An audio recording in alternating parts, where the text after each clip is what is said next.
Wow, what a twist. Just when you thought you had it all figured out, everything changed in an instant. But tell me, where are you watching from? Drop your city or country in the comments and let's see how far this story has traveled. And if you don't want to miss what's coming next, trust me, tomorrow's story is wild. Hit that subscribe button and turn on notifications. You won't believe what happens next. See you in the next one. His plan was to break her, but she ended him instead. Emma Carter stepped off the bus, gripping the straps of her backpack as she stared up at the massive front entrance of Westbrook High School in Los Angeles, California. The late summer sun cast long shadows across the pavement, the heat still lingering in the air. Students moved in clusters, laughter and casual conversations filling the space around her. But Emma felt like an outsider. She wasn't new to this feeling. In fact, this was her fifth school in just 3 years. Some kids moved because their parents got new jobs or their families wanted a fresh start. Emma moved because she had to. Every time she got too comfortable, something happened, and it was time to pack up and leave again. She had learned not to get attached, not to trust too quickly, and most importantly, not to stand out. With her head down, she walked toward the main doors, hoping to blend in. A few students turned their heads, curious about the new girl, but she avoided their eyes. Westbrook High wasn't anything special, just another suburban school filled with kids who had known each other since childhood. The football team was decent, the cheerleaders ruled the social scene, and the school hierarchy had been in place long before she arrived. None of it mattered to her. She had one goal: stay invisible. Inside, the hallways buzzed with energy. Lockers slammed, sneakers squeaked against the tile floors, and teachers tried in vain to corral students into classrooms before the first bell rang. Emma walked steadily, clutching her schedule, already mapping out her routine. Find her locker, figure out where to sit at lunch, and most importantly, identify the people she needed to avoid. That was when she saw him. Jake Donovan. Tall, broad-shouldered, and effortlessly confident. He leaned against a row of lockers, surrounded by a group of guys wearing Letterman jackets, laughing at something he had just said. Even from a distance, Emma could tell he had an aura of control, the kind of presence that made people either follow him or fear him. She had seen guys like him before, rich, popular, untouchable. But she also knew something he didn't. Jake Donovan had no idea what kind of mistake he was about to make. Emma kept her head down as she walked past Jake Donovan and his group, gripping her books tightly. She could feel his eyes on her, sizing her up like a predator picking its next victim. She had seen guys like him before, arrogant, entitled, so sure that the world revolved around them. The kind that thrived on fear and control. But Emma wasn't afraid. She just knew better than to engage. She almost made it past them when it happened. A sudden, forceful shove hit her shoulder. It wasn't an accident. The impact sent her stumbling, her books slipping from her grasp and scattering across the hallway floor. A few students turned, some whispering, some chuckling, waiting to see what would happen next. Emma clenched her jaw, swallowing the heat rising to her cheeks. Well, well, a voice drawled from above her. She knew who it was before she even looked up. Jake stood over her, arms crossed, a smirk playing at the corner of his mouth. His friends loomed behind him, laughing under their breath, but she could tell they were just waiting for his lead. They weren't in charge. He was. "I don't think I've seen you before," he said casually, like he wasn't the reason her books were now all over the floor. "You knew?" Emma ignored him, kneeling down to gather her things. She had played this game before. The best way to deal with guys like Jake was to act like they didn't exist. She stacked her books, pretending he wasn't there. But Jake didn't like being ignored. A sudden tug on her backpack yanked her slightly backward.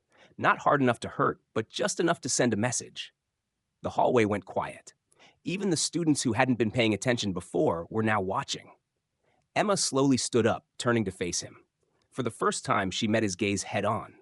There it was, that flicker in his expression. Curiosity, surprise. Like he wasn't expecting her to actually look at him, to hold his stare without fear. "You shouldn't have done that," she said quietly. Jake raised an eyebrow, then let out a slow, mocking laugh. "And why is that?" Emma didn't answer. She just watched him, unflinching. Jake tilted his head. "You're kinda weird, you know that?" Behind him, his friends chuckled. But Emma could see the way his confidence wavered, just for a second. She turned without another word and walked away. She didn't have to look back to know Jake wasn't finished with her yet. And he had no idea what kind of mistake he was making. Emma knew how this worked. Jake Donovan wasn't going to let it go. Guys like him never did. By the time lunch rolled around, she had already spotted the warning signs. The way people whispered when she walked past. The way Jake's friends shot her looks across the hallway. They were waiting, planning something. But Emma had been through this before. And unlike them, she wasn't impulsive. She was patient. Carrying her lunch tray, she made her way to the farthest table in the cafeteria, away from the chaos of Jake's group. She had barely set her tray down when it happened. A foot suddenly stuck out in front of her. She felt the impact before she saw who had done it. A sharp stumble forward, her tray tilting, food nearly spilling before she caught herself. The cafeteria erupted with snickers. Ryan Mitchell, one of Jake's biggest goons, grinned up at her, a linebacker with more muscles than brains. He leaned back in his chair, stretching like he hadn't just tried to humiliate her in front of the whole school. "No comeback, princess?" he taunted, voice dripping with amusement. Emma exhaled, steadying herself. She glanced down at Ryan, then across the room at Jake, who was watching from his usual table, arms crossed, waiting for her reaction. She smiled. Not the smile of someone embarrassed. Not the smile of someone who just got played. A slow, knowing smirk. "I just didn't realize cavemen still existed," she said calmly. The cafeteria erupted. Laughter, gasps, murmurs. Ryan's smug grin faltered, his face darkening. Jake? He tilted his head slightly, studying her like she was a puzzle he hadn't figured out yet. She held his stare for a moment, then turned, sat down, and started eating like nothing had happened. She didn't have to look to know Ryan was fuming, but she also knew something else. Jake wasn't mad. He was intrigued. And that meant one thing. This wasn't over. By the time the final bell rang, she was already prepared for the next move. So when she got to her locker and found it trashed, books dumped out, marker scribbles covering the metal, she didn't react. She simply leaned against the adjacent locker, exhaled, and smiled to herself. Jake Donovan thought he was in control. He had no idea he was already losing. Emma didn't react. She didn't slam her locker shut. She didn't yell. She didn't even look around to see who was watching. That was the thing about guys like Jake Donovan. They wanted a reaction. They fed off humiliation, off control. If she got upset, if she lashed out, he would win. So she bent down, calmly picked up her books, and stacked them neatly in her arms. The hallway was filled with whispers, stolen glances, students waiting for a show. But Emma wasn't giving them one. Across the hall, Jake leaned against the lockers, watching, waiting. She didn't give him the satisfaction. She shut her locker, turned, and walked away. That was when she knew she had him. By the next morning, the school was different. People weren't just whispering about Emma anymore. They were whispering about Jake. "Did you hear about her locker? Why does he care so much about her? Dude, she didn't even react. That was kind of badass." Emma didn't need to start rumors. The school did it for her. The same people who used to laugh at Jake's jokes were starting to wonder why he was trying so hard to break one girl who didn't even seem to care. By lunchtime, she could feel the shift. Jake wasn't used to being ignored. He thrived on control. And now, people were starting to question if he even had any. So he did what she expected him to do. He escalated. As soon as she stepped into the cafeteria, his voice carried over the crowd. "Hey, Emma!" The room quieted. She didn't stop walking. "You still crying about your little locker?" Chuckles rippled through the cafeteria. Not as loud as usual. Some students shifted awkwardly, glancing between them. They were waiting to see what she would do. Emma set her tray down at her usual table. Took her time. Then, finally, she looked up. "It's funny," she said, her voice calm. "You keep bringing up my dad like you weren't the one who almost pissed yourself when you saw him." The cafeteria went silent. Jake's smirk twitched. His friends exchanged looks, unsure whether to laugh or pretend they hadn't heard it. Emma took a bite of her food, watching him. She could see it, the doubt creeping in, the control slipping. Jake Donovan wasn't winning, and he knew it. Jake Donovan was unraveling, and Emma could see it. The way his jaw clenched, the way his hands curled into fists before he forced them to relax, The way his friends, who once laughed at his every joke, now exchanged uneasy glances, unsure if they should still be on his side. For the first time, Jake wasn't in control, and that terrified him. After school, Emma walked toward the parking lot, keeping her pace steady. She knew he'd be there. And sure enough, leaning against his car, arms crossed, was Jake. This time, he was alone. No backup, no audience, just him. She stopped a few feet away, raising an eyebrow. "Let me guess," she said. "Another brilliant speech about how I don't belong here." Jake exhaled sharply through his nose. "Nah," he muttered. "I just want to know one thing." Emma folded her arms. "And what's that?" His eyes flickered. "Just for a second. Why don't you fight back?" The question caught her off guard. There was no arrogance in his voice, no mockery, just something real. Curiosity. Emma studied him for a long moment, then shrugged. "Because I don't need to," Jake scoffed, shaking his head. "That's not how it works, Carter. People like me push. People like you either push back or get run over."